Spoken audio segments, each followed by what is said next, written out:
We're recording. So when I have dreams about people, they're messages. And it was I had the dream right after we had released your brother and your mom back into heaven. So it was that night. I woke up several times hearing your name being called, and Chris usually tells me if I'm talking in my sleep, but this one wasn't me saying it. I wasn't saying your name, but I could hear your name being called. And then I woke up and went back to sleep, and I went back into the same dream, and it was like dark, really, really dark around me, and I couldn't see too much, but I felt like there was a lot going on around me. And then I'd woke up a couple more times, and I kept hearing your name. And then when I woke up that morning, I was kind of like in between waking up and asleep, and all I could hear is Joseph, Joseph, Joseph, Joseph. And Patty was asking me questions the other day, if trying to find out, and they wouldn't say anything. All I heard was, it's for Joseph. And so she asked me, was it a male? And I said no. And then she asked me, is it a female? And I heard yes. And then she had asked me, was it the female energy? And I heard could be, but maybe not.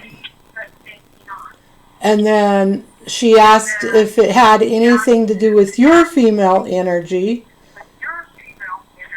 And I had got a no. And then we turned around and she asked me if it had anything to do with me. And I got a real quick and abrupt no. So last night I was thinking about it, and I talked a little bit to Chris about it, about how she was asking me questions, and like I got kind of irritated with the whole thing. But it wasn't me being irritated, but I felt irritated that it was like trying to pull out information that wasn't for that person. So when I was talking to him last night, I got a message that I did ceremony in Colorado, and we was in this ceremony, and the medicine man sitting in the middle of the room, and we're sitting on this side, and this young boy from Africa was sitting next to me, and he had asked for everybody to make sure to leave all their devices off. I seen the boy turn the device off, okay? And we're sitting there in the dark in ceremony, and he's doing the calling in, and all of a sudden I seen all of these people coming and calling, and then all of a sudden the boy's phone went off, and that made me think of that situation yesterday when we was talking about the dream, is about his ancestors was calling him. How much connection do you have with your ancestors?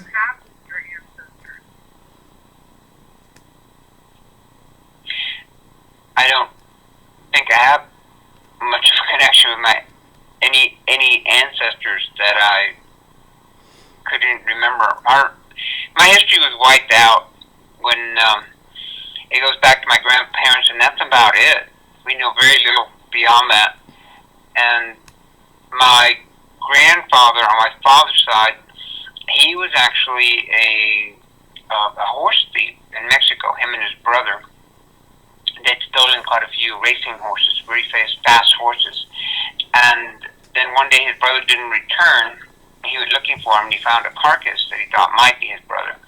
So he ended up bringing the horses over to the United States, and he ended up buying like 40 acres down south of San Antonio in a town called Charlotte.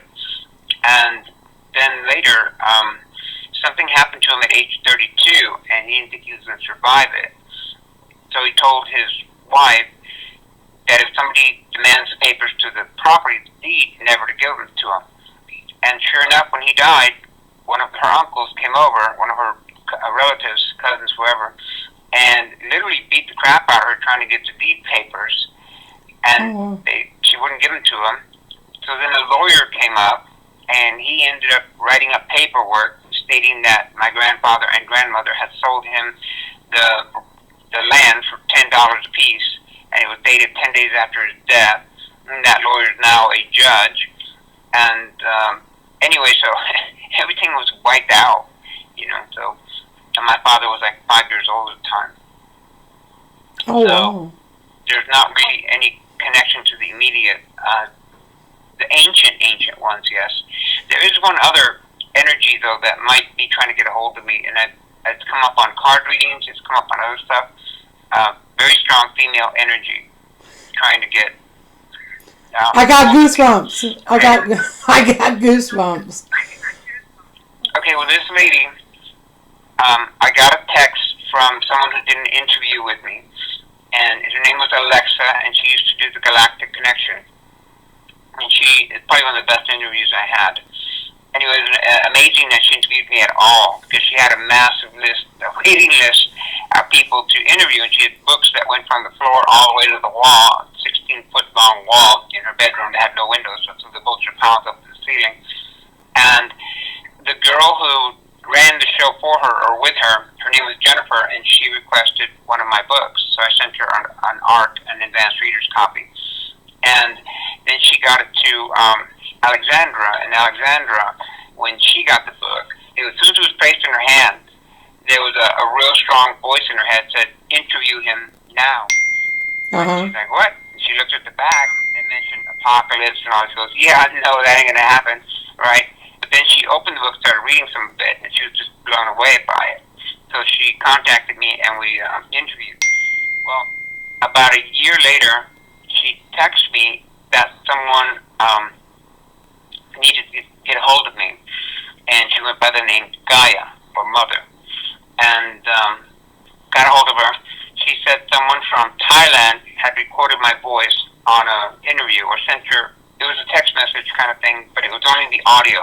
And when she was hearing my voice, she was feeling a really strong connection that I was the one she'd been searching for the last 12 years.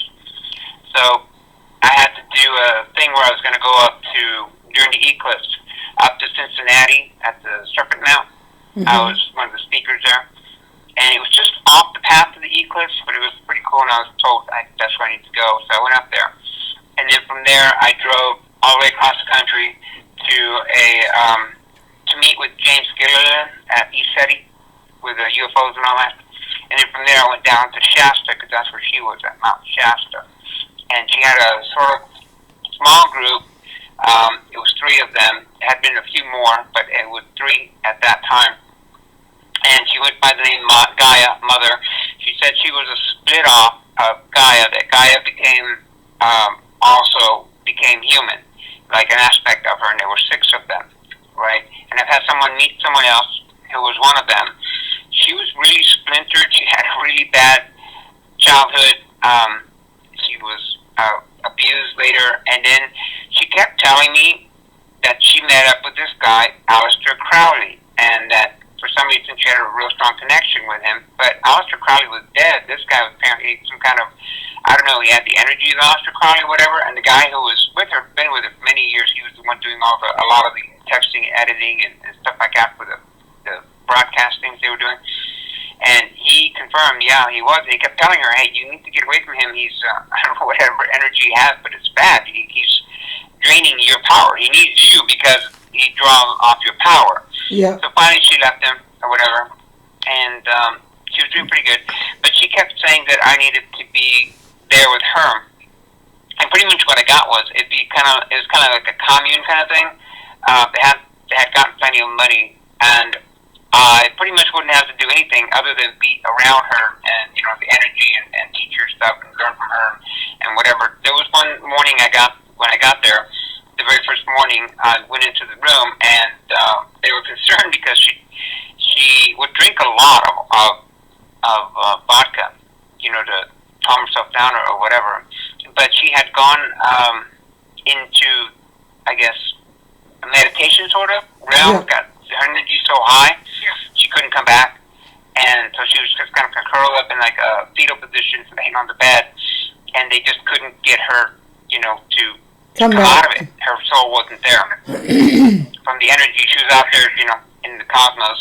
And I've seen this before, so I just laid around the back of her, like laying down with her, and put my arms over her and put my wings over her, and then just focused my energy concentrating on her, that my presence, that I was there, and she came out of it right away. And it was because she had no focal point in time and space relative to our dimension where to come back to. She was just out there. So after that, anytime she'd hear my voice when I call her, she'd immediately, if they needed her to come back, then she could just hear me on the phone, and she'd be able to lock in and come back. So she was really powerful, a lot of energy, and when I got the first reading, and I knew who it was, who they were saying she really needs to get a hold of you, I told a couple of other individuals. One of them was Alishon, and the other one is Krista up in Cincinnati. And I met Krista when I went up to Serpent Mound for the first time. We'd been talking on the phone for quite a while. She'd met me because of the interview I did with Alexandra on Galactic Connection. It was her birthday, and these pop-ups kept coming up on her computer. And she said, I get too many pop-ups, I'm going to delete this one. And she got this, wait a minute, don't do it. Right? Just hold on. And so she keeps cleaning her house, and then she goes back, and the thing's still there. And she's going to go ahead, and I'm going to delete it. She goes, wait a minute, real strong, wait a minute. She goes, are you talking like a literal minute, or just hold off? And then the thing came on, the broadcast came on. It was me, and she felt a really strong connection. She had no idea who it was. But just the energy was a really, really strong connection. She's one of my best friends now. Anyway, when I talked to her about Gaia, she would start coughing and choking, and so would Elishon. They would both start like coughing and like, what is with? I'm picking up her energy, and they didn't like her energy. Yeah. They it was because of all the Aleister Crowley and all the other stuff. There was way too much in there, and she also believed that anyone who was looking to do ascension or get the access to, be part of that, it wasn't going to happen, not without her, because she was Gaia and needed to, get their mind cleansed and everything, and her help or whatever. But she felt she was an integral part of it, and it wasn't happening without her. And I knew that wasn't correct. So she definitely had an ego about that. Anyway, when I told Krista that was the energy I was getting, and that was the person that I was getting to contact, she knew who it was I was talking about. Well, she goes and Googles her. Come to find out, she died just a few months earlier. And she had been, when it makes me her, cry. It makes me want to cry when you just said that. She was, it was kind of tragic, because she was maybe 125, 130 pounds when I saw her. Mm-hmm. Okay? And she ended up dying, and her body became like a mummy. She was they took her body from Colorado Springs and down around Garden of Gods where she was at for a while, but they took her and they transported her from where she was. I don't remember where it was, Missouri, I think. Anyway, and then they took her to Colorado Springs, and then so the police got involved because she was dead.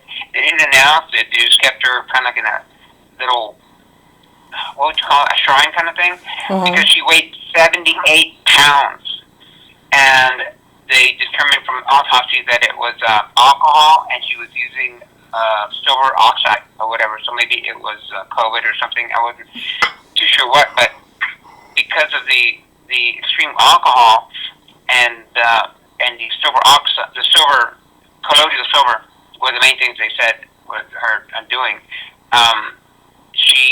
I guess her gut had been destroyed or something, and she became like a mummy, very very thin, very gaunt, and then she died, and so then they transported her there. So it was just really kind of wild. And so I knew if that had happened, then she'd get all her memories back. You know, she'd get all that back and realize, oh shit, I didn't do quite right over here. Yeah. But, she was trying to help. It was just filtered. The information was way too filtered. So she went by Gaia. She went by Mother. Okay. She was one of the 6. Okay. And let me ask if it's her. Because when you said she passed away, I wanted to cry. And that usually means there's a connection there. Alright, so would you say her name? Gaia? Is she dead? Do you want me to send you a picture of her? No, I don't need a picture. Is she the one trying to get a hold of Joseph? Is she the one in my dreams? Can we have the message that she's trying to give him? Okay, can Joseph have the message that she's trying to give him? See, she's very specific. She don't want, like, she didn't want nobody else. She got really irritated about, you know, questions being asked. But yesterday when I was talking to Chris about it, I didn't feel any irritations. So, let's see.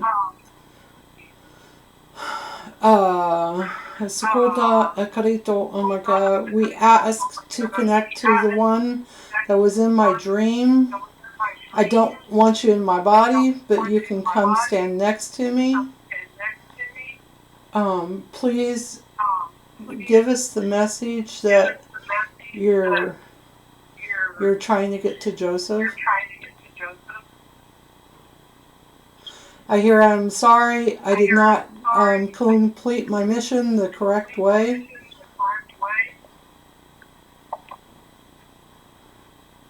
I let things get in my way. My heart hurts really bad. I let things get in my way. The visions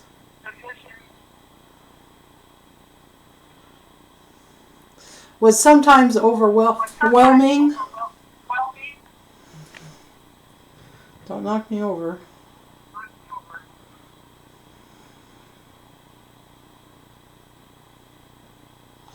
Sometimes the information was too much to handle. What are you trying to tell him?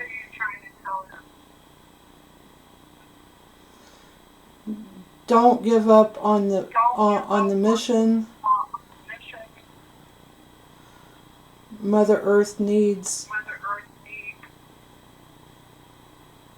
your help. I apologize the way I was.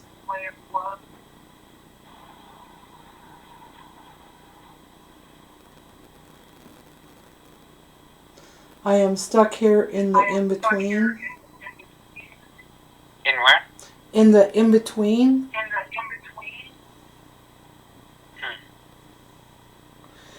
Is she in between realms? Yes.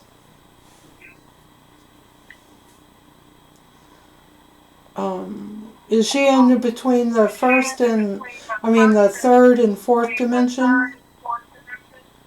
Is she in between the fourth and fifth dimension? Fifth and sixth dimension? Seventh and eighth dimension? Oh, yeah. I was told to send you a photo, so I did. Okay. It's the only photo I have of her.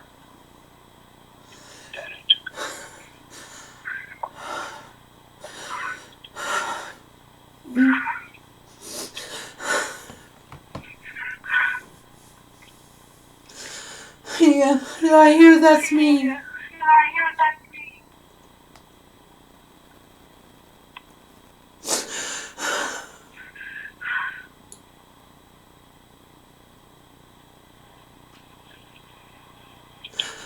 All I hear is I'm sorry.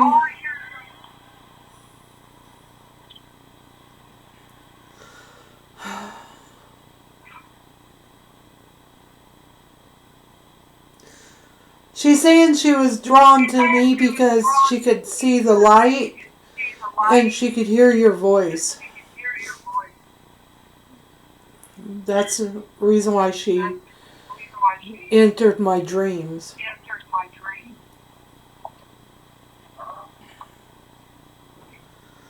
There's many people. Yeah, she was always drawn to my voice. Yeah. That's she's saying there's many people stuck here.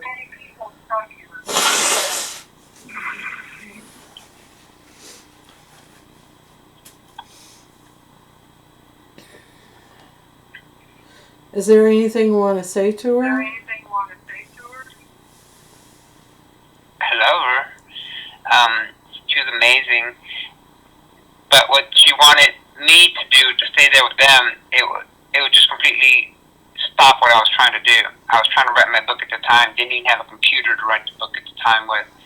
And there were so many things that ended up having to be cleared from my system, and that involved me meeting other individuals that ended up clearing those things that, for whatever reason, I was supposed to meet. So it wasn't my path. But I always felt she was an aspect of Gaia, and a very strong one. And so as soon as I knew she was trying to contact me, I go, well, I'll find a way. There'll be a way. I'll be able to hear her, or get messages from her, or communicate with her. What is the stuck thing? I don't understand that. I thought she'd go back to being reunited with the consciousness of Gaia immediately. And as far as like dimensions, I don't know how many dimensions there are. She's saying no because what she was doing, the drinking, what she was doing physically, didn't let her process through.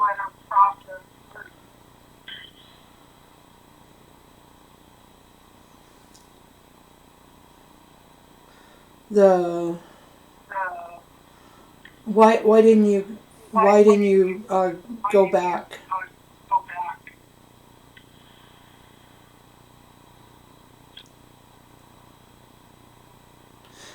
I hear the drinking bounded her,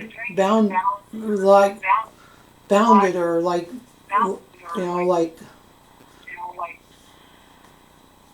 she's bounded in that affliction.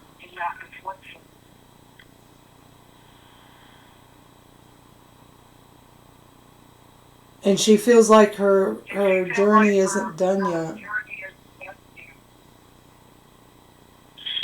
Yeah, I would say I would have cut it short. Yeah. Yeah, especially with colloidal silver and alcohol together, that's like poisoning yourself. I'm hearing she didn't realize that she was doing that. No, she didn't at all. Her ego energy was so powerful in understanding she was godlike, so it didn't. She You're right. she wasn't overweight like most women get overweight because they don't really concern themselves with the form of the body. But she was almost the same thing, but in a skewed way, and so she was still doing the same thing to damage, but she didn't realize it. To her, there was nothing that could hurt her. So. Yeah, she's pointing out that's what my son told me the other day. He's like, it's okay because I'm God, Mom. Nothing's going to hurt me and I'm fine. So that's what she's pointing out to me. When I first saw her, she had rosacea, and so I healed her, and it immediately cleared up. It was so cool. Complexion. You can see in the picture she doesn't show it. That was just like 3 days later. She is saying that you're very powerful, Joseph.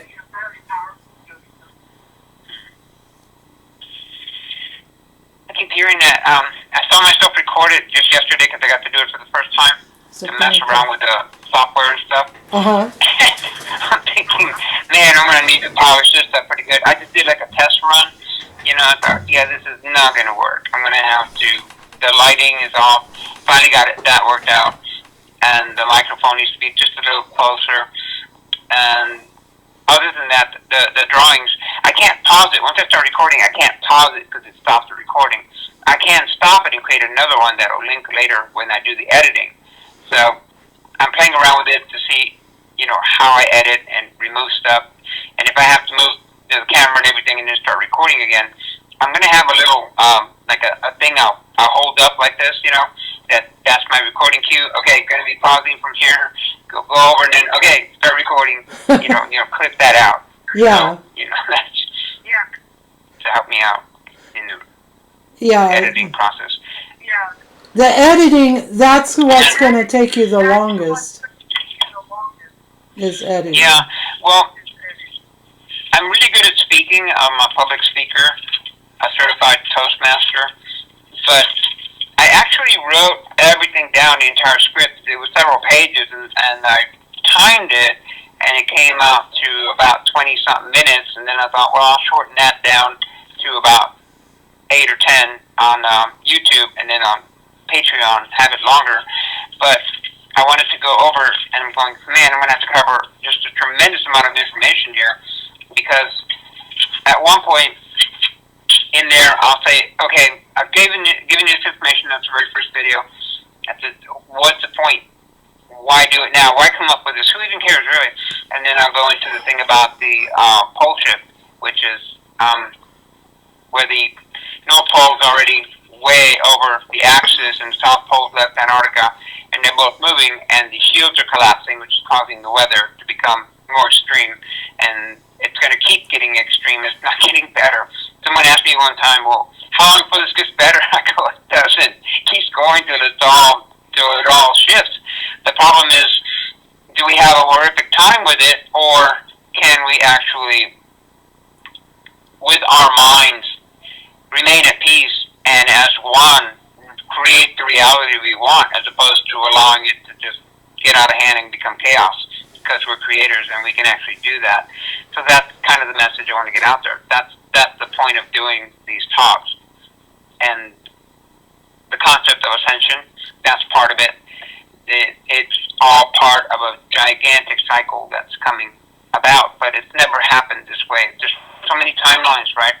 And there were many, many timelines, but we were never supposed to meet, her and I, in this timeline. There's so many people I was never supposed to meet. You, I was not supposed to meet in this timeline. And I thought, okay, we've done this over and over and over again. Supposedly, that's what they always said before 2012. We're just trying to make better choices. And in fact, we kept getting, the volunteers kept getting sent back into the timelines to fix it, and it wasn't getting fixed. Yeah. The same thing was coming out again. Yeah. So then I said, okay, so it's not working. That means something has to change, something drastic. So I'll be going ahead and doing something drastic. I'm going to go ahead and write a book possibly get assassinated because of it, but, you know, I'm out of here. I'm gone. It's cool. It'll work out. And so I wrote the book kind of with that in mind, not really caring what people would think. And when I did that, it started bringing into my realm. I thought, I'll meet people I've never met. I have to meet these people that I've never met. I have to stir up a shitstorm. I have to rock the boat. I have to change something. You have to be powerful in yourself. Mm-hmm.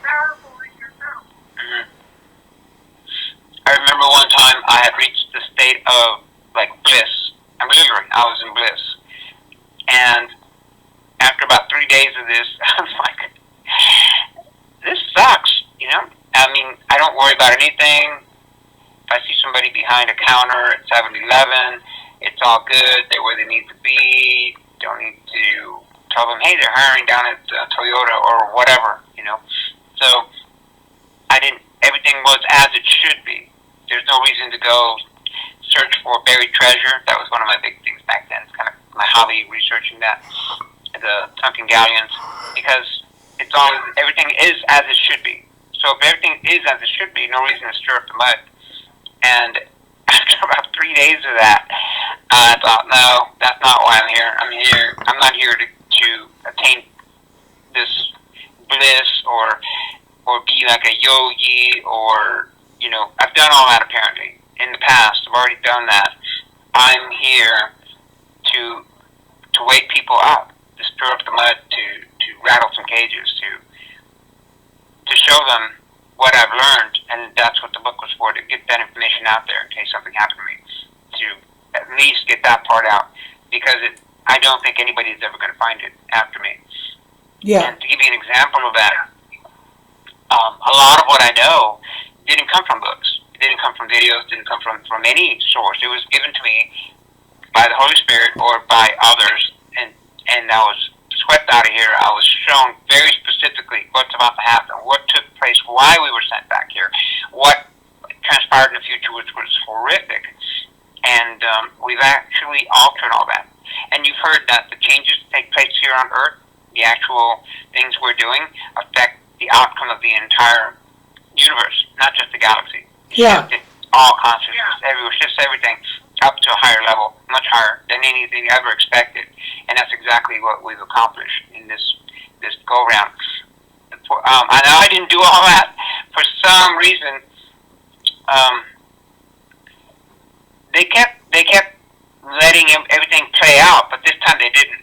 This time they changed some stuff too. And I kept arguing with Michael and others about that. I said, you've got to change some shit. You can't keep trying to do all the stuff you do and work by your rules and follow the rules you guys have. But there are no rules down here. You guys break rules and they make up shit you can't even imagine making up.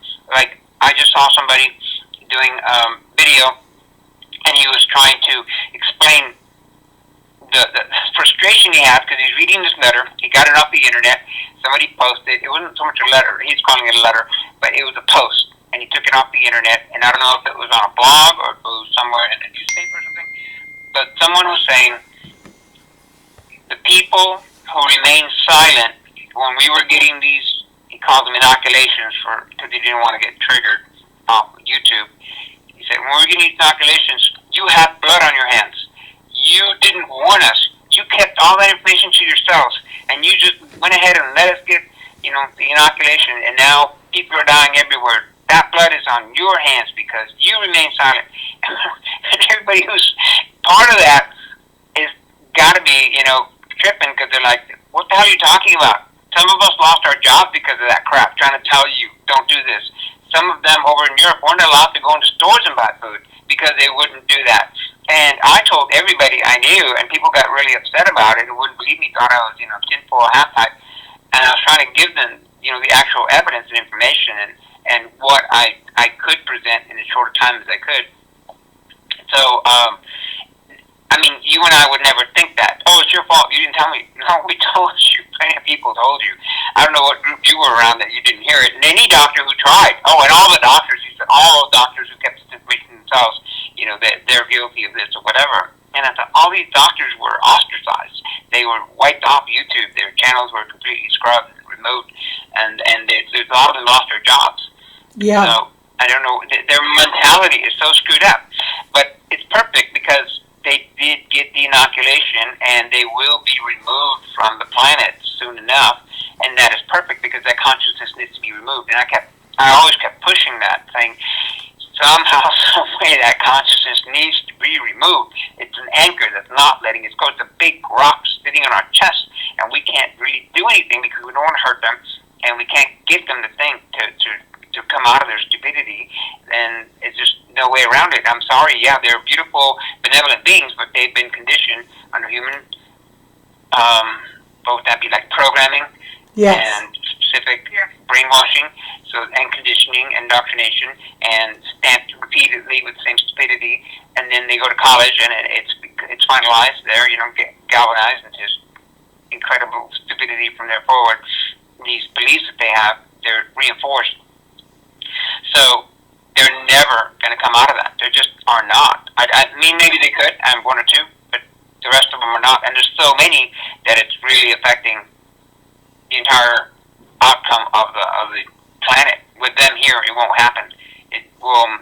There is a danger that if the shockwave hits us, and there's enough of those individuals on the planet that when the shockwave hits, nothing will happen here. You and I will get offended, not a problem, but the others won't. And then they'll be trapped in a self-sustaining hell that I'm not going back to try and get them out of it. It's already bad enough as it is.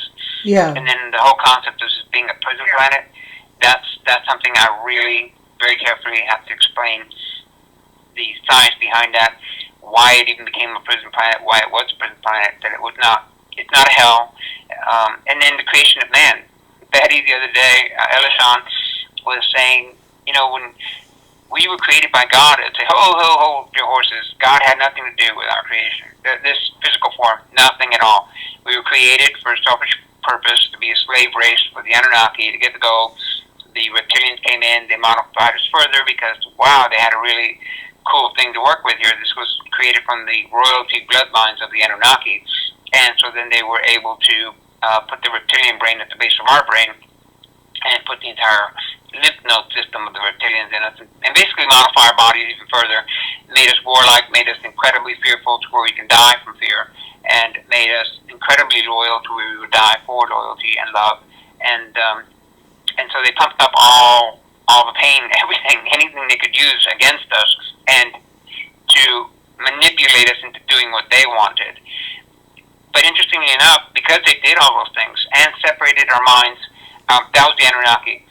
The reptilians were using telepathics to get the humans to do what they wanted, because after the war was lost and the reptilians were placed on Earth, instead of killing them, the royalty and stuff, they got the humans to create the Tower of Babel, which in the Bible is called the Shem, S-H-E-M. And in any ancient doctrine, scripture, manuscript, whatever, when a Shem is referred to, it is a multi-stage device that gets you out into space so that you can meet with the gods. Yes. That's what that is. So it's a rocket, multi-stage rocket, to reach to the heavens. And so when the Anunnaki got here and found out that's what they were building, they said, holy shit, nothing's impossible for them. We need to take away their language, which meant their telepathics. So once the telepathics were removed, we could still transmit, we just couldn't really receive. And since we couldn't receive, whatever they told us was gospel. And then that also disconnected us from source and creator. And that disconnection is what a lot of the new souls can't. I think that's why a lot of autism is there. I know it has to do with vaccines as well, but they've not been disconnected from source before, and they're not ready for it. So when they're in a body, the shock of that is a lot. And also our bodies are so sensitive, like a hug, they can't take a hug. It's too much sensory overload for them because of all the energy coming in. So humans are amazing, but it's the one thing God needed to create the separation of awareness. Because God always says in the Bible, anywhere, the concept of God knows is not quite what everybody understands it to be, but this consciousness, this source overall, wanted to have conversations with other beings, even though that was impossible because it was everything there was. So there was no way to really just have a conversation, because you've heard of aliens, off-worlders, when they have a conversation, you barely say anything and they already know everything you're going to say. Mm-hmm. And then they just download all the information into you. not a conversation. And with humans, you don't know what they're going to do. They're so unpredictable. And that's because of the disconnect from God. You're disconnected, and it causes you to be self-aware. Like when you bring a cat into the house, or you bring a squirrel into the house, or a raccoon. Out in nature, they're part of nature. They're one with nature. They have no sense of self. But once you bring them in, and they realize they are self, and they're hungry, and you're going to feed them, and you can feed them at a certain time where they get upset, then they start getting a sense of self.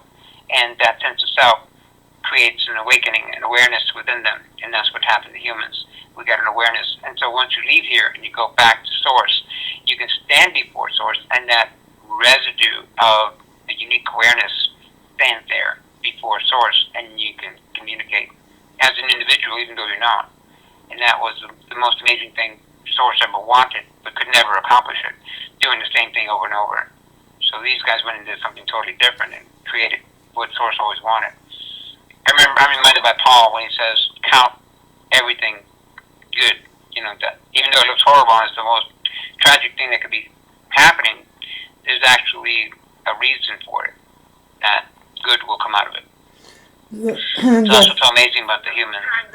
That's why I always, tell people there's a reason why everything happens, even if you can't understand it.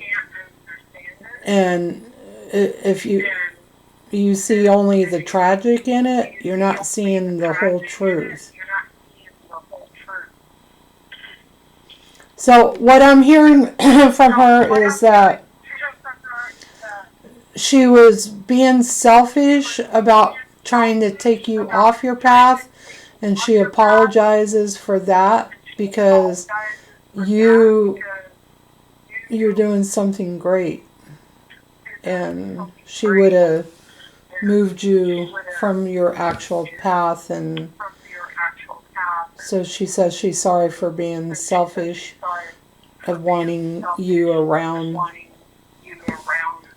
and not let you out in the world. Well, I'm just grateful I was strong enough to decide not to do that. Because, I mean, not having to work or worry about anything, that's, wow, okay, I could read more, I could research more, I could do whatever the hell I wanted. And I just knew, though, in my guidance inside, to go, you're just, it'll go great for a few weeks, and then you'll start watching Netflix or whatever, you know. You're not really going to push yourself. You're not going to be out there in the turmoil.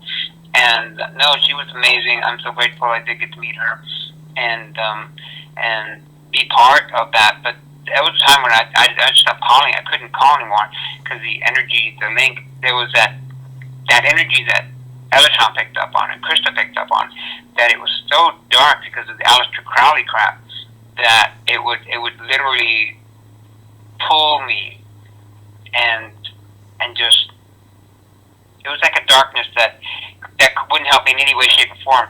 And I just knew that she'd be okay. Okay enough, I guess. And she was happy with what she was doing, but I knew it was totally off. It was just, she was somehow taken off her course completely, because she was really confident that nobody's getting to heaven without her. It's just not happening. It's they have to go through her. You know, nobody's doing the ascension. It ain't gonna happen. And she would laugh about it. It's like they really think they're gonna ascend. You know, so that she was amazing, and her energy is really beautiful. It's so amazing. It really She is. She's an incredibly powerful being. Yeah, she is, and that explains the dream being really dark. All the darkness around. And, I asked to be able to see the dream. Like I could see, now I can see like the outfigure of her, but all the darkness like behind her. And around, there was no light except for with where she's at.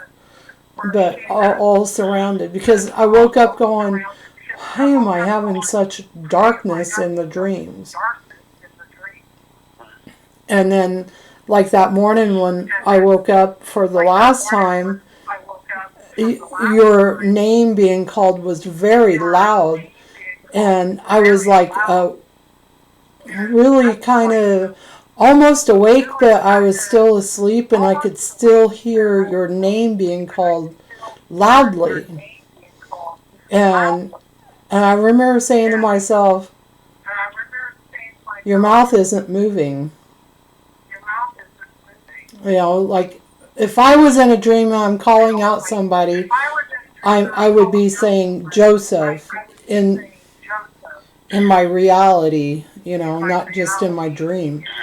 Because Chris has had me wake me up, telling me I'm calling out for somebody. And yeah, my dreams are very interesting. I'm either working or assisting somebody. You know, I've had all types of different dreams.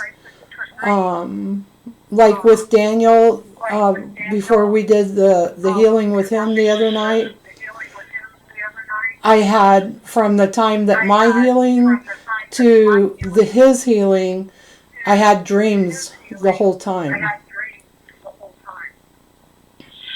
There's something else that they did a lot. They smoked a lot, and it was the natural Indian tobacco to ground themselves. All of them. The other guy that was there was named Michael. I don't remember the other guy. It might have been Steve. But they would just smoke a lot, like within every hour almost, or every 2 hours, they had to smoke to ground themselves.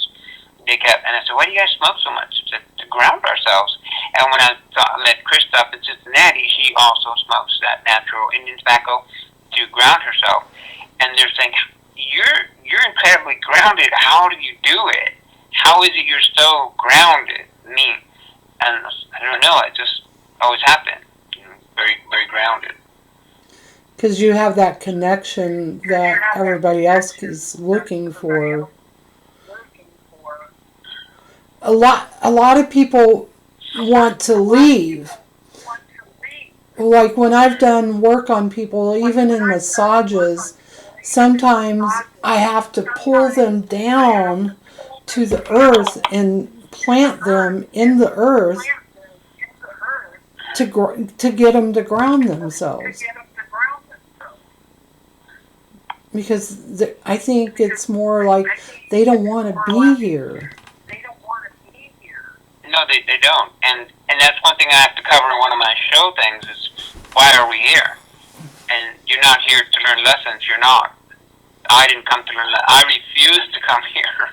It took a long time to get me to agree to come down here.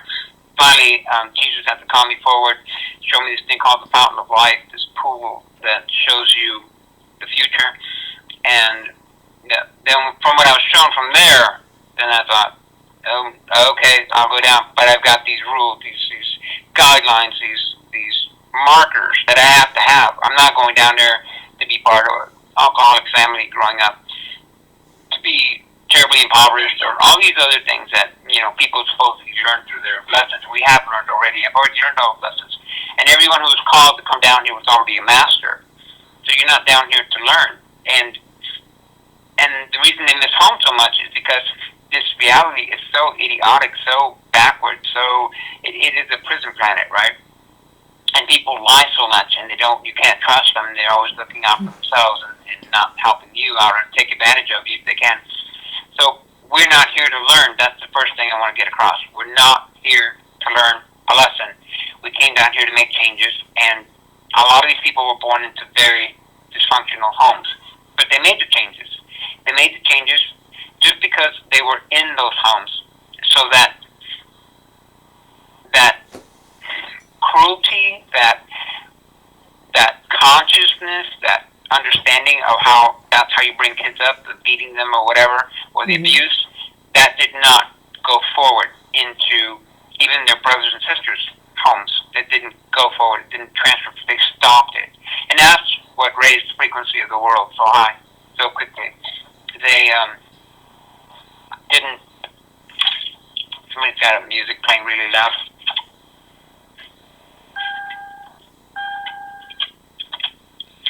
They didn't... They don't even know why they're here, because their minds were wiped, of course. Yes. The reason we came here was not to save humanity. was not to save the earth, because that's the first thing they feel. I don't want to be here. Why did I come here? You didn't come to save the earth. You didn't come to save your fellow humans. I didn't.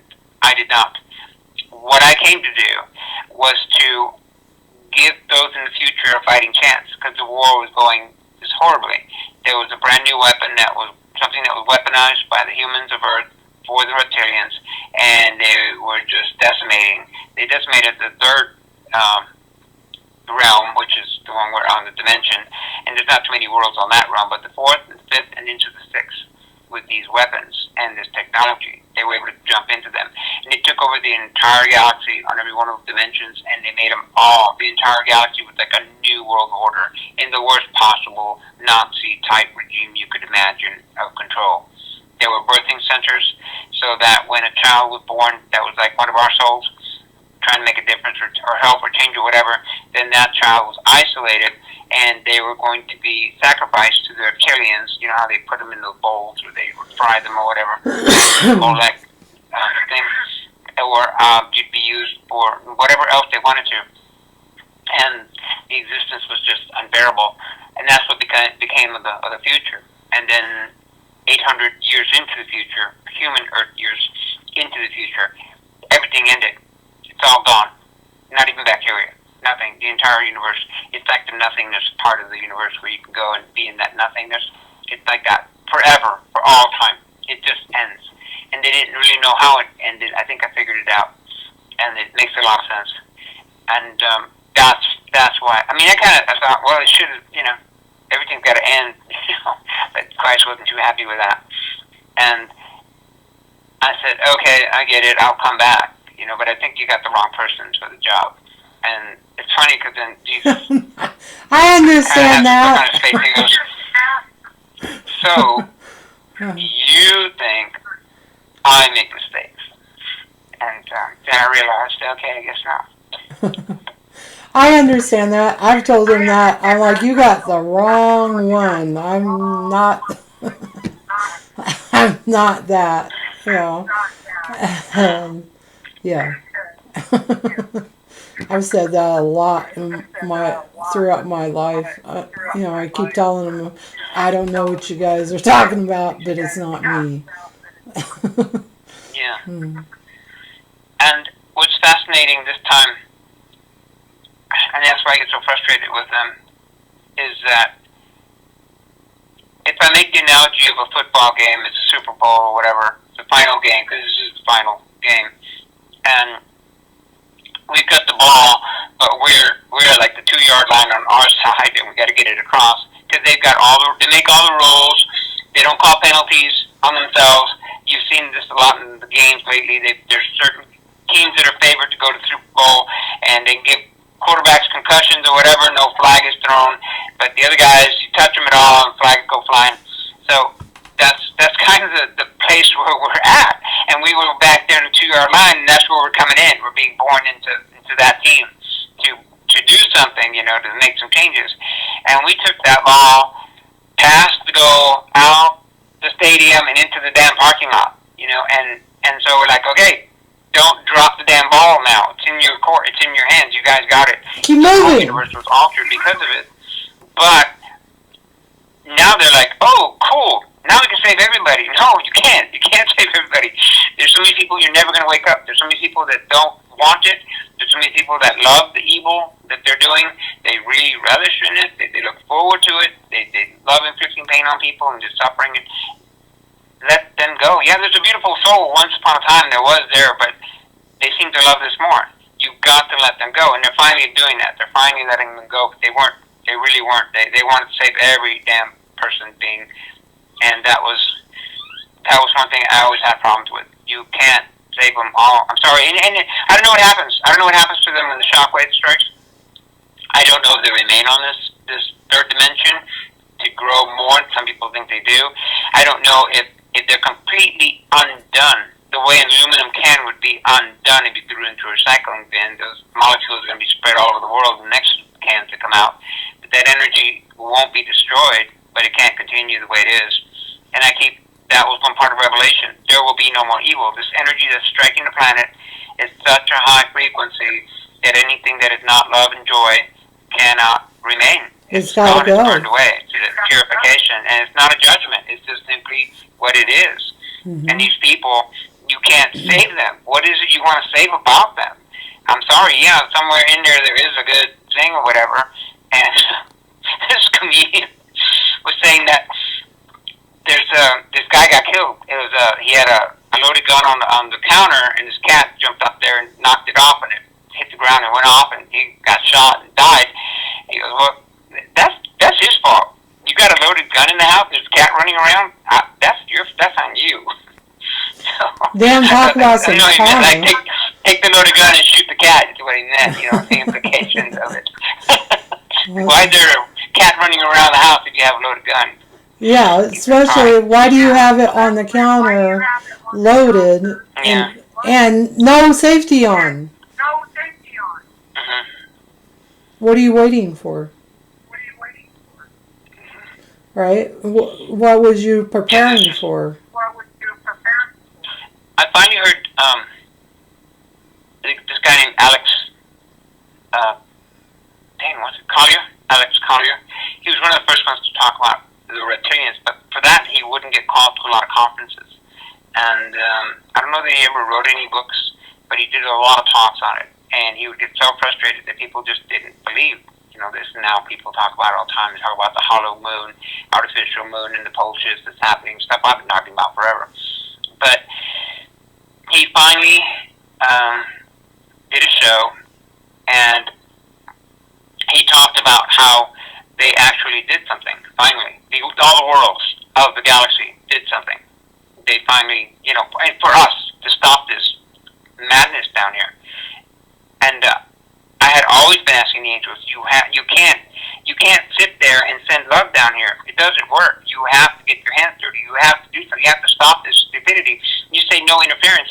They got entire galactic armies controlling us and altering all the rules. They don't like the way things go, so they alter the rules. They change things. Mm-hmm. And we have to play by these new rules that they decided to change.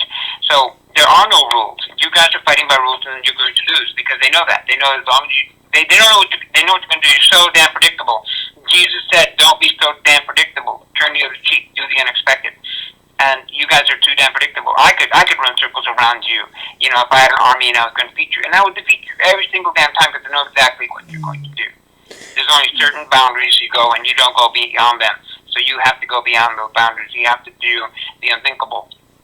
And so what he said they did was they took a span of 15,000 years, 1,500 years of time, and then they went and rattled the cages of the reptilians in every one of those timelines, knowing what they're going to do. They're so damn predictable too. Like hornets, you go hit the hornet nest, they're going to come flying out. Okay, and if there's something there, they're going to go after it. So in that way, they were predictable, and they knew where they would be going. So when they got there, all these ships were waiting for them. And they destroyed so many of them, but they captured so many of them as well. They had to capture 19 different bloodlines so they'd be able to get past the AI technology to get into it, to access it, because the reptilians are aligned with the AI technology, and the ancient wars should have ended, but the reptilians allied themselves with the AI technology. And this prison planet was created by AI technology during the wars, the AI wars. And so they finally made changes they needed. They wiped out the entire reptilian resistance across the entire galaxy. And I remember the day when my fleet, that was always around Earth, the one that I'm part of, they all just shot. In the Marines, it's called to the winds. When they say to the winds, march, like an entire column's marching, they say to the winds, everybody just runs in every direction. Because that means something's incoming, they're going to bomb you, we don't know where the hell it is, get the hell out of where you're at now. Just to the winds is what it means. And so the fleet took off to the winds in all directions, and I was completely disconnected. I was not informed. I was not told anything about it, so I knew whatever's happening, I can't know about it, and something's going on, so we'll see what happens. Anyway, they wiped out the entire reptilian resistance across the entire galaxy all at once because they were shown specifically in the future. This is what happens. This is the future of the timeline, and although these guys did amazing things, there's still this darkness here. And the reptilians are out there, they could still accomplish it. So let's put an end to it. Let's stop it because your nuts will be on that chopping block in the future. You Yeah. do not escape this. All of you will be destroyed. And so they knew there was no way they could be out of it because they are part of it. They're going to be part of it. So either you wait for that to happen or we take care of matters now. And the reptilians, he said, he always maintained they were not part of this galaxy. Somewhere from another galaxy, they were dropped here because that galaxy didn't want to kill them, but they were tired of their bullshit, and they just dropped them here. And so they've been here ever since, creating this nightmare. And there are some good reptilians, there really are, but it's like the Nazi type group. You can't judge all humans by the Nazis. You can't judge all humans by the barbaric hordes. But that specific group has an understanding, a mentality that they keep encouraging and keep nurturing and moving forward with that understanding that they are the strongest and the weakest they have to prey on the weak. Mussolini, I remember he used to, not a Mussolini, the guy in Italy, was that his name Mussolini? The guy in Italy? The one running Italy? There were three. There was Hitler, I think it was Mussolini. And I think it was Mussolini. Okay. I saw him where he's comical almost in his speeches or whatever, but he's guesstimating to the crowd out there that when this war's over, each of them will have at least 218 slaves apiece from the population of the earth once it's divided among the conquered. The ones who won, who gets all these slaves or whatever, if they don't kill everybody. So, and that was their understanding, because they were superior, and everybody else was inferior. And of course, the slaves weren't going to be able to breed, really. They would just wear them out in time, and technology would take over, and the superior race would, eventually dominate the world. Yeah. I call that king ego, the king ego, where Well, that comes from the reptilians. Yeah, that ego that they're better than anybody else. Humans, however, it's really amazing how they put us together with all these different. They have all these experiments going on down here, and that was another thing. No interference, but there's 22 experiments going on. And I'm like, how the hell is that no interference? So, because of these different genetics that we have, what happened when we became light bodies in the original timeline, and I'll be going into that, and I was breaking down here what order I have to put these videos in, so that I don't lose somebody as I go further and explain something that I didn't explain before, so I can't attach it to this video. It's explained it in this part. But what happened with humans, when that shockwave struck, you've heard of these massive cities in Turkey that are buried. It's just a massive city, goes down many levels like an ant colony. Yeah. And mounts, the earth mounts here in America. The earth mounts have a layer of limonite over them. And they thought at first, when they found these domes, these mounds, that treasure hunters had gotten in there and taken everything, because they were always dug into. But then they found out they weren't dug into. These people dug their way out of them. So why would they do that? Because every 13,000 years or so, we get hit with a minor shock wave. But every 25,000 years, we get hit with, or 26,000 years, we get hit with a major galactic shock wave from the center of the galaxy. This one's the strongest, and it'll be stronger than anything ever before. But what you have to do was either go deep underground. In Peru, there's caves systems everywhere throughout the Andes. So that's where they went down in the mountains. The Hopi went down underground with the Ant people. Over here, the mound builders, where there were no caves, they had to build mounds, and they had to coat them with limonite. The limonite has kind of a metallic properties, so that it can actually shield you, but you have to have a sufficient amount on there. Yeah. And they found in the mounds, when they did find bodies in the mounds, they weren't composed nice and, just standing there or laying there nice and composed. They were more like crispy critters, because there wasn't enough limonite to protect them. And so once the shockwave was over, and they all had little tables there, and they had food and stuff, but that food was for them to eat. And then once the shockwave struck and it was over, then they dig their way out. So they were warned and told by the superior races that were here, like the Anunnaki, whatever, they had technology to understand the thing was coming. They had their ship to protect them, but the ones on Earth didn't have anything like that. So if you wanted to survive it, then you had to create that. However, for all the changes that happened in between there and now, with the reptilians modifying us even further and taking away the The language back then, they were telepathic. So they took away the language. They did all these new modifications.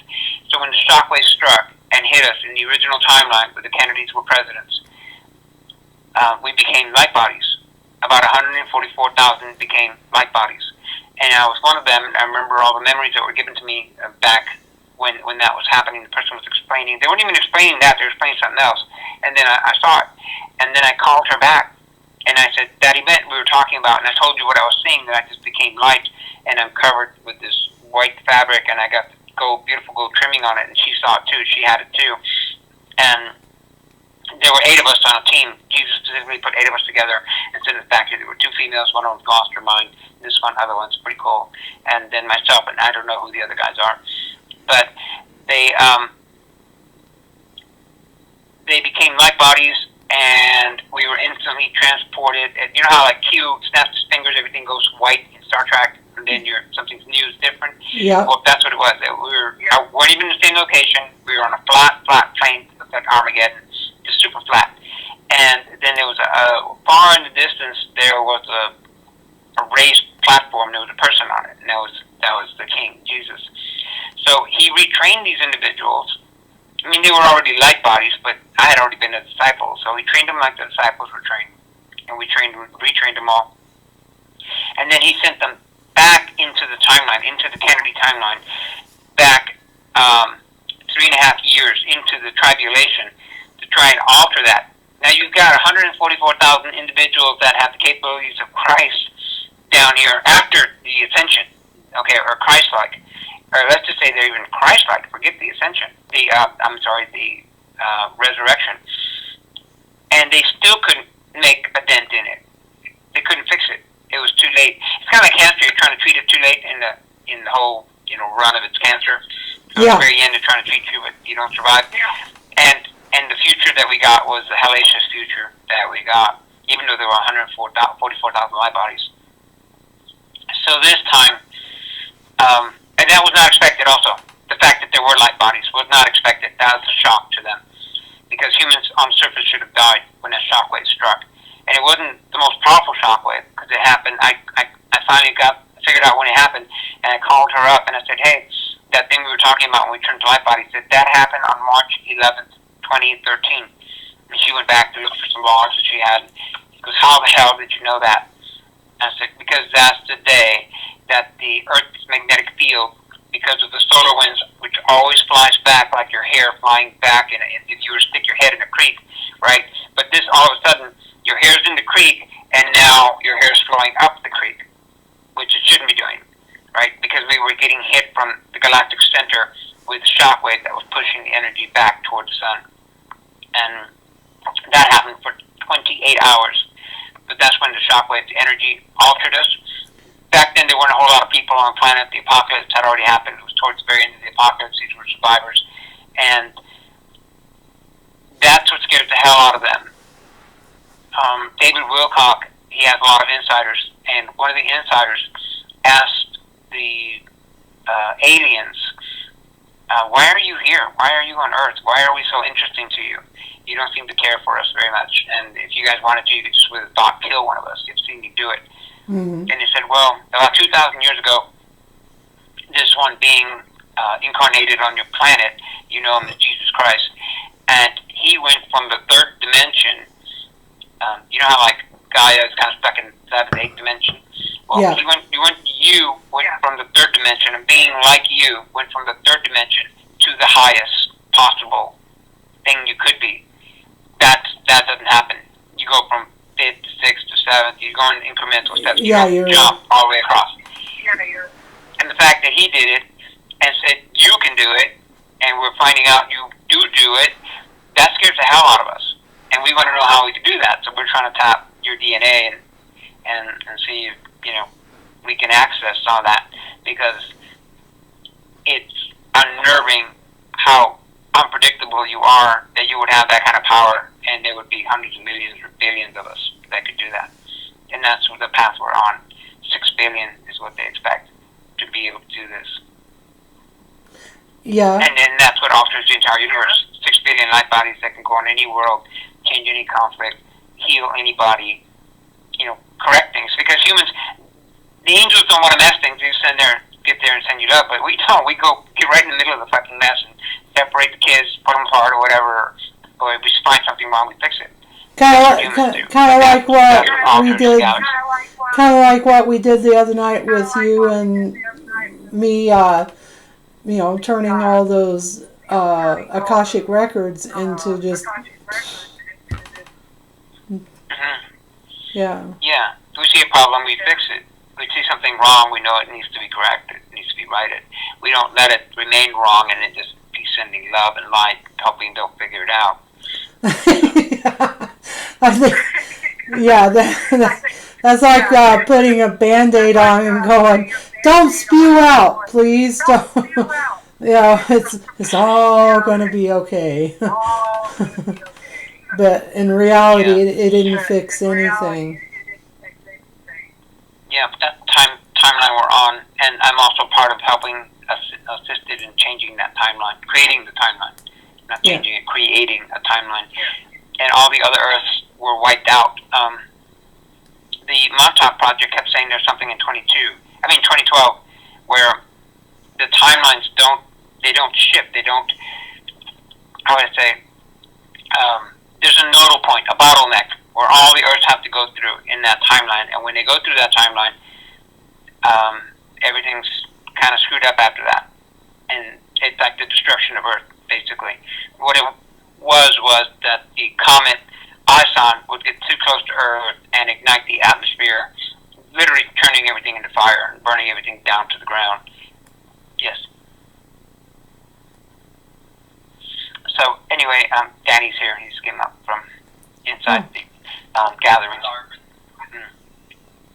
So anyway, what was I saying? I can't remember what I was saying. Changing. The galactic changed the. Yeah, they dismantled the comet. Completely dismantled. It was supposed to be 16 times brighter than the moon. I got a special telescope just so I could see it, and I had special binoculars and stuff, and I couldn't even find anything out there with a tail on it. It was so small. It came apart behind the sun. That's how small.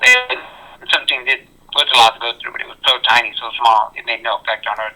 And because of this timeline where that was done, we're still going forward, and all the other worlds, they're not. And there's this guy named Adam Apollo is the name he goes by, and he said there's 5 races existing. One of them has a name that's like 80 syllables long. It sounds like a song when you sing it. But these guys, when a soul is brought in from one of the other dimensions, they weave their timeline into our timeline. They're called the weavers, basically.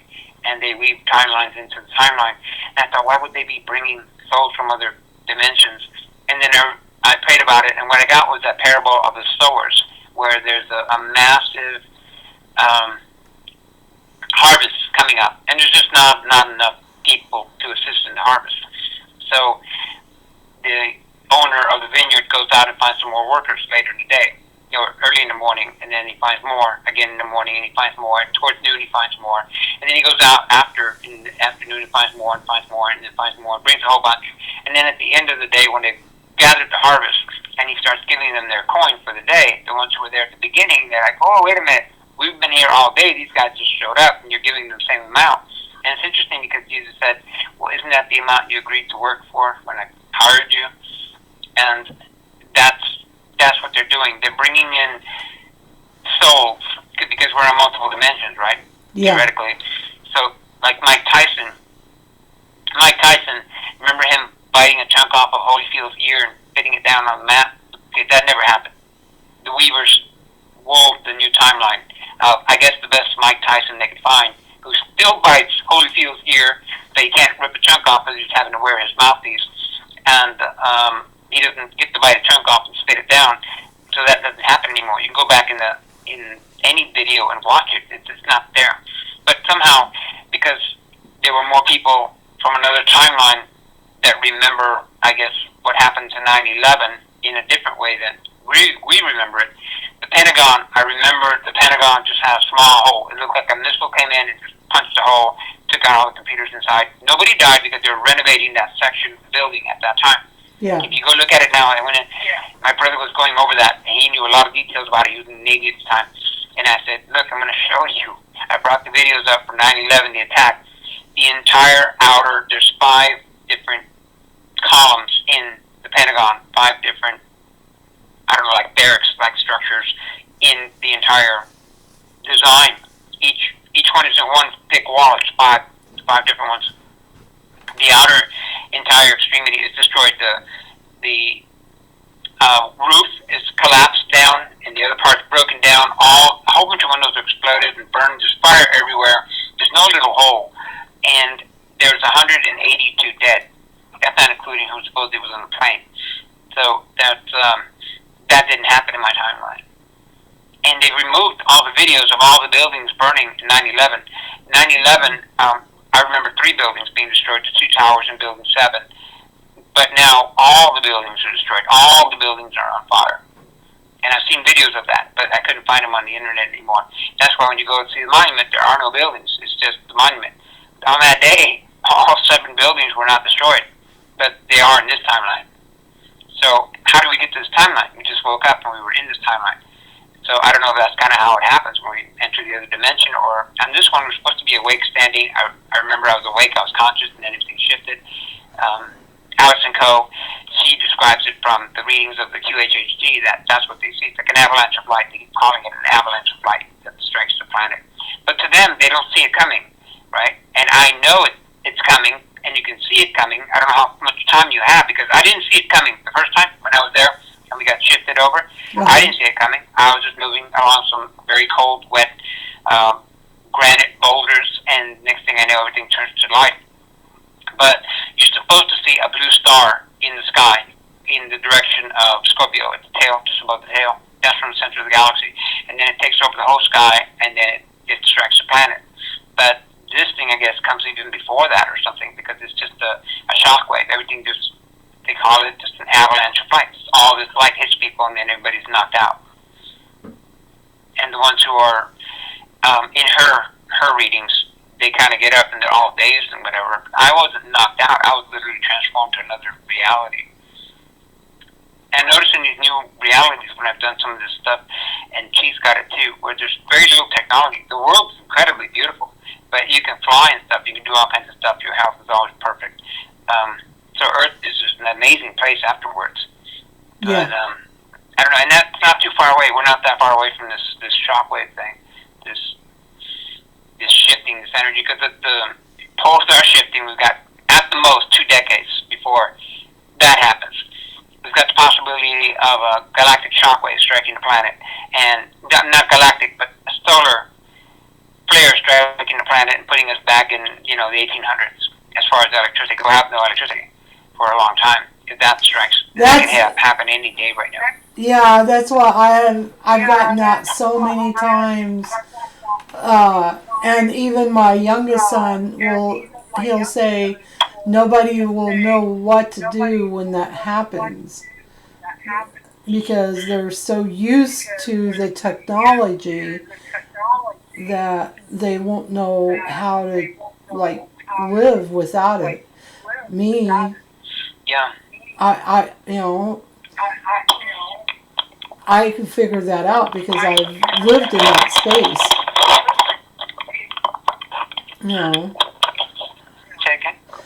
With me, I could figure out how to live without electricity because, I've been in that space of living. That's one thing I have to cover also for those that want to at least get some stuff that you could use without electricity if you have to have it, just basic hunting stuff, fishing lines, whatever, a stove that works on wood, if you're in a cold environment, and then a lot of, when you go to a Walmart and they have that package of lighters for $2.97 or whatever, that just get the whole that package and put it away, because that'll be the hardest thing to do, start a fire when you need a fire. Yeah, that's where you go back to your rubbing the stick to the through or striking the right rock to get it to fire. Yeah, that's why they always got the fire going, so they could just get more fire from that fire. Yep. That would be one of the bigger things. And then the water. The water is the other thing. You gotta have a water filter. Yeah. Yeah. Exactly. Exactly. Especially if you live in the city. And there are, it's really there's these bad. little water filters. They're no bigger than this little package right here, and they sell them at Walmart. These guys actually got an award because of they can filter 100,000 gallons, and they're very basic. The filter is no bigger than one of these little markers here, and you screw on a 2-liter bottle on one side. That's with your river water, and then you put the other one on this side, and you just squeeze the bottle and get the water. It's got an arrow on it into this bottle over here, and then you can drink it. And after a time, you just you get the clean water, you get plenty of clean water, and you put it in, and you squeeze it in reverse against the arrow, and you flush it out, and that's how it cleans 100,000 gallons. There won't be many people wandering around if that happens, because in a week, most of them will be dead from not drinking the right water or drinking contaminated water. And Yes. so there really won't be a whole lot of people to worry about. And I'm getting told that's not going to happen because they're interfering with the sun, so it can't fire flares directly at Earth. And I've seen them do that. I've seen the sun. I watched Suspicious Observers forever, and the sun would be turning, and over here in the back behind the sun, you'd be seeing flares just firing and firing and firing and firing. And then it comes around and faces the Earth, and once it faces the Earth, it's just quiet, like it holds its breath. And as soon as it gets away from the Earth, the flare starts firing again. I've seen that over and over and over. They're doing everything they can. They are interfering, and they have to, or the changes won't come about. Exactly. And this will be, I keep hearing this will be the most talked about thing for eons to come, of how we were down here in the midst of it, the ones who volunteered to make these changes. But they're doing that because my fleet interfered so much. The fleet I'm part of, they basically showed them you have to interfere. You have to, or the outcome you're looking for is never going to happen. That's true. That's true. It'll be another like broken record or a broken wheel that just keeps rolling around and not changing. It's like you have a bunch of little chickens that just hatch, but a freeze comes in, you don't want to interfere, so you don't put a heater out there for them. They're not going to make it, Or a fox keeps coming around trying to grab them, you don't fix the outer wall so the fox can't get in, they're not going to make it. Yeah. Well, You like, have to interfere. yeah, yesterday going shopping was very interesting because it was like I could see myself here and then everybody else around me and what they're putting in their carts and how they're talking to each other and the sadness or like anger or irritations, because there was like probably 3,000 people in Sam's Club yesterday, and there was some people that was very joyful and happy and said nothing is going to bother me, I'm not going to let this happen. But it was a different experience than I normally have, because they was like really showing me like all the people in there, and I looked at Chris and I said, "Does this feel different today?" He goes, "No." I said, "I do. I feel different. I feel like I'm here and all these people around me are making really bad choices, and you can't change what they're doing because they're lost."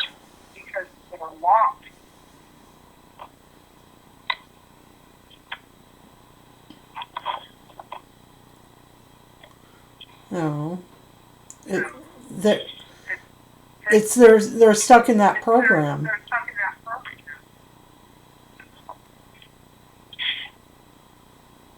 But let's say we did lose a lot of power, or sections of the planet lost power, then the government doesn't seem to assist in any way. It's just going to stand back and watch. Like these power outages we were getting in the snow, we were getting in the ice. I had a VA appointment I'd been waiting for a while. But it just happened that morning that the freeze was coming in.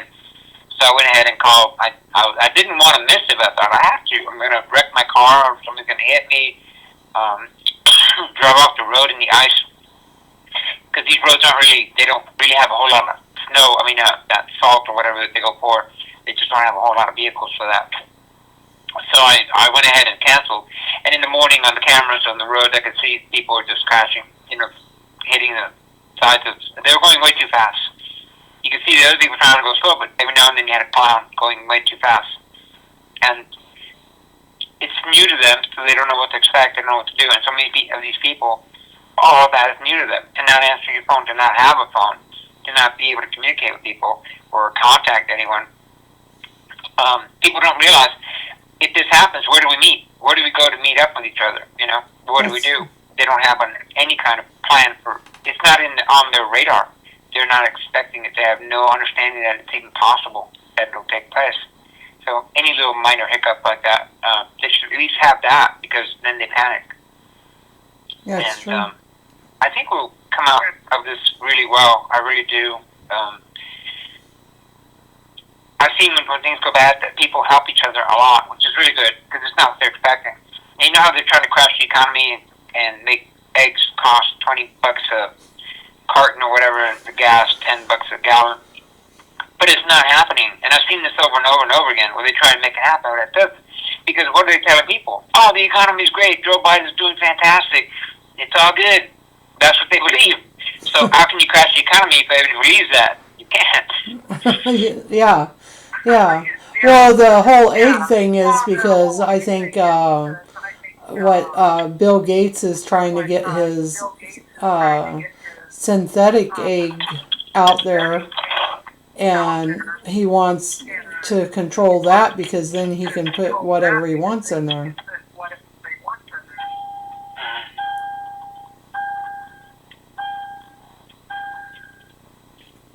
And in that control, you can control the population. There was a video that popped up the other day about controlling. If you control the food, you control everything. You control the world. But people are overcoming so much that there's going to be those people that are in control, that are being controlled, but then there's going to be the elite people that don't even care. They're like, your rules do not apply to me. Well, see, there's always been a problem with when you study anarchism and study how you control the population. One of the things you have to do when you control the population is you have to maintain 65% ownership of homes. People have to own their homes, a good percentage of them. But when people lose everything, they have nothing to lose. So that's when they come after your dumbass, and that's what they're not looking at. You can shear a sheep many times. You're only going to skin them once. So they don't think they're in any danger, because they think they'll be protected by their stupid laws and stuff. But if something happens where people just really, the straw that breaks the camel's back kind of thing, yeah, their mentality is that they'll retaliate. That's what the videos show them. You go over there and you bust an old lady over the head and take her purse and you get her check or whatever. But now the check's in the bank. It's positive. So then you go after and then the people, once they realize what happened to them with the shots, they're going to get upset and go after the hospitals and then the politicians, and then all the ones above them. And that's what they can't stop. And they really do keep moving, marching in that direction, and they shouldn't. They don't. It's like they're stupid. They really are. They're so inbred. They think that they're brilliant strategists when they're not. They're just tacticians. They have these tactics they try, and they know they do this tactic, this should be the outcome. But as far as strategy, They don't really have that. The guys who put the country together and the Illuminati together were geniuses. If these guys are inbred and they have this sense of what is the word? I can't think of the word. I want to write it down. Where they're entitlement. If they're entitled to rule the world, they're entitled to be treated like gods or kings or whatever the hell else. That entitlement is what screws up their thinking and puts them in a specific little narrow band of thinking. They can't go past that.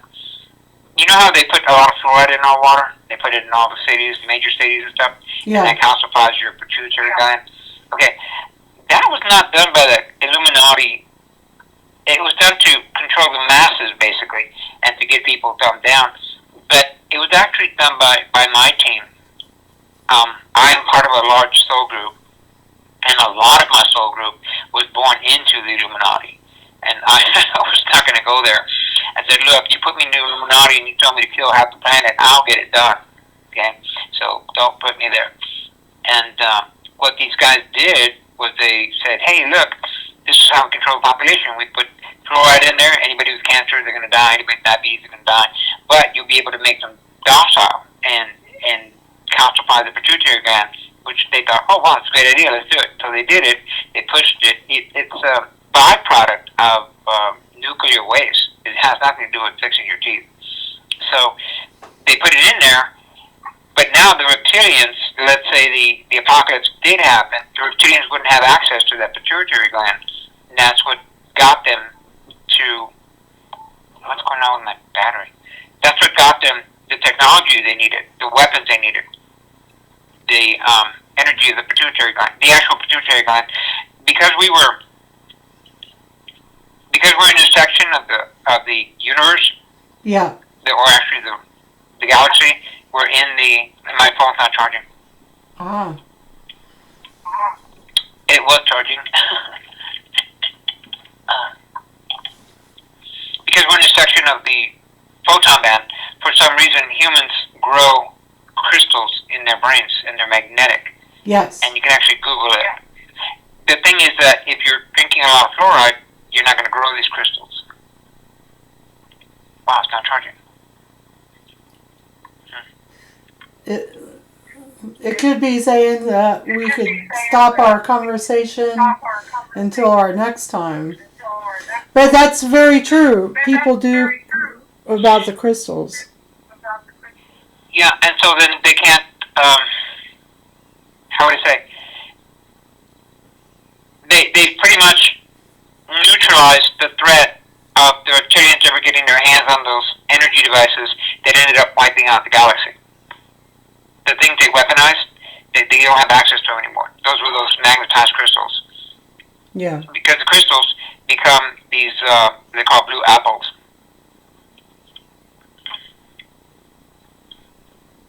And they can, you can move through dimensions with them, you can move through the time portals with them, you can move through the stargates with them, and you can heal with them.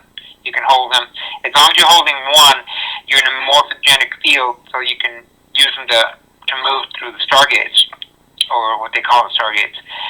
And if you have 3 of them, then you could actually recreate matter, or recreate anything. Like Jesus had 3 of them when he raised Lazarus from the dead. So, by using a tremendous amount of these, they could take entire fleets through stargates. And they had millions of them because the humans were thriving at the time in that particular timeline. Wow. This is not charging. Yeah, because I have to end it. So anyway, that was the weapon that they created.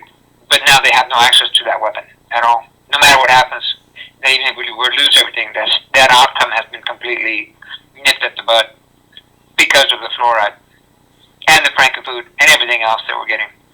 Yeah. Yeah. However, when the shockwave hits us, it won't matter that the pituitary glands are calcified. It automatically, it affects your soul. It's your soul that's energized, and your genetics. Those that were injected, I don't know what's going to happen to them, because our DNA is sort of like an antenna to God, and that antenna has been modified now. So I don't know that they'll be able to, what'll happen. hopefully because their spirits are strong enough and they're still in the body, there'll be a change. But I have no idea what might happen with them. Yeah, it Yeah. it would be one of those things you see what happens. See what happens. I appreciate you, Joe. I appreciate you, Joe. Would you send me your email and I'll send you the video? Your email and I'll send you the video. Okay. I'm going to do some work with Gaia. I need to connect her with her. We call her her. That's the name she gave us. Uh-huh. When I was, it was 2018, 2019, right at the, I think that was the year. Might have been 2017, 2018. It was at the New Year's at that time. And I was dying from probably pneumonia. It was horrible. But I knew if I went to the hospital, I'd probably end up dying because they put me in a cold room and, cheesy blankets or whatever. And I just knew that I could take care of it. Or I would die, one of the two. It was okay. But something was happening to me, and I had experienced an emotion I'd never experienced before, and that drew me into sort of a field of energy I've never been at. And I ended up in the nothingness that we talked about, like Yes. a consciousness. There's like a dimension where there's nothing. And in that nothingness, there is something there. They look like little needles of light. And you know how when you're in a river with a lot of little fish and they're like nibbling at your legs or whatever, they're just kind of bothering you? Yeah. Well, that's what they felt like. Like they were just kind of like touching you, like, what is this thing? What is this thing? And then I felt a connection, a real strong connection to a divine feminine. And I could see her. I'm like, what the hell? What is that? What are you doing here? And she felt the connection to me right away. And what she was is, I think, an aspect of like Gaia, Tiamat, Sophia, more than likely Sophia. But when Tiamat was destroyed, the explosion of that planet, somehow she was sent into this realm. She was like thrown down or pulled into that realm. And the sense that she got was that divine masculine threw her there. Divine masculine part of source threw her there. And so she felt this abandonment and this like Lilith, like not wanted, like this darkness. And so she was there. She was there for over 10,000 years. Yep. Yeah. And That makes so I started sense. communicating with her and trying to explain to her, I don't think you were thrown here. I don't see divine masculine. I mean, oh my God, I love divine feminine. The energy is so incredible. I have to actually put up shields sometimes because I'm so attracted to it. So I said, no, I don't see that at all. And I would communicate with her, and then I created a field the way I do when I do exorcisms. I created a field around her to keep these little things from bugging her. And then I let grass grow on the bottom, and I didn't know what else to do, so I created like a galaxy swirling in the images in the dome or whatever. And she wouldn't get that close to me. And then later when she got more comfortable and we were talking, and she was made out of like fire, like an energy of fire, like living fire, really pretty. And I said, do you have wings? I saw an image which shows the divine feminine with wings, but they don't come out up higher in the back like mine. They're closer to the hip area. And so these wings of fire came out, and they were connected closer to the hip area. And I thought, wow, that's cool. And I said, why don't you put those around me? And she said, no, because it might destroy you. He goes, I said, why would they destroy me? She goes, you might not be real, and I've grown fond of you, and I wouldn't want to destroy you. And I said, well, if I'm not real, I have no business being here, do I? And so then immediately she put the wings around me, and then all these flames from maybe 10 feet around shot up, just like an inferno, just massive torch of flames all around me. And it wasn't like she just put the wings around me. And then all of a sudden this white flame came out of me, where I was became a white flame, and then a violet flame, and then a blue flame. And it pushed the other flames back a little bit. And then someone said, wow, you connected heaven and earth, because her flames were red, orange, and yellow. And then with my flames being the white, blue, and purple, those are the colors of the chakra. And she goes, heaven and earth. And so many times that that's happened. Whenever we connect our energies, it brings both the gold and silver out, which is the colors of heaven and earth. You know, the combination of heaven and earth, the higher and the lower chakras. Yes. So, anyway, we finally got her to come out of there. Well, she came out of her own, but we were connecting with a lot of goddess energy, so that we could heal her and give her back. All goddess was giving her, sharing their energy back with her, so she could take all the broken pieces of the energy back, and they come out. And she is out now, but she's always gone by her. That she doesn't. What should we call you? She just call me her. And so I'll send her to help her, to help Gaia. She should be able to reconnect with her. Yeah, there's a lot of things that you just said that I had got, I don't know, maybe 8 years ago. It could be less than that. I went through a lot of extension. It was in a house I was doing work, and I was remodeling this house, and the whole time I was getting these things about Mother Earth, and that she was in a space that she didn't want to be in, or was stuck there. I'm not really sure how to explain it, but like I seen the wings, it was like wings being ripped, and it felt like it was being tossed. But as you're saying, no, she wasn't tossed. It makes me wonder, like, what really happened. Well, I got that it was during the destruction of Tiamat, the trauma, the shock, all the destruction. Because I had heard that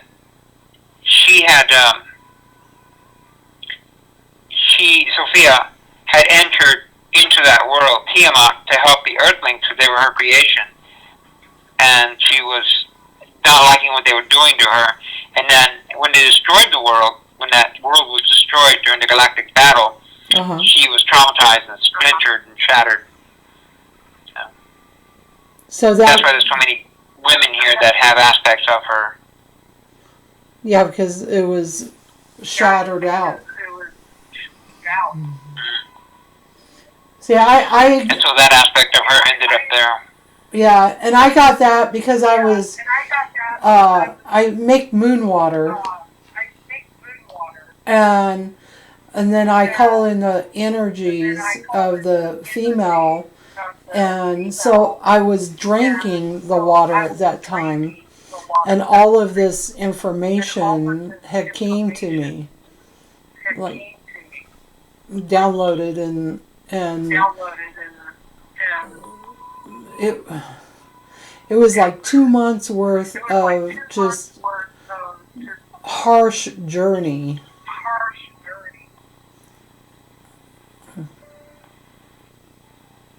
Of learning.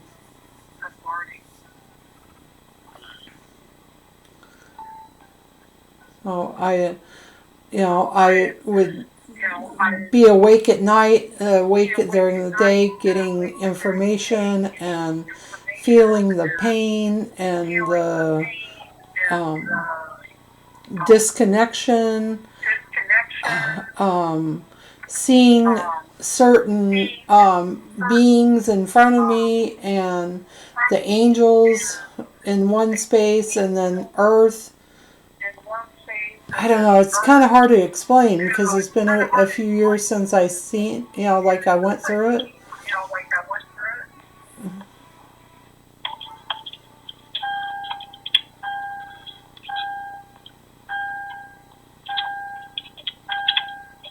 How warm is it there today? What's that? How warm is it there today? Pretty warm.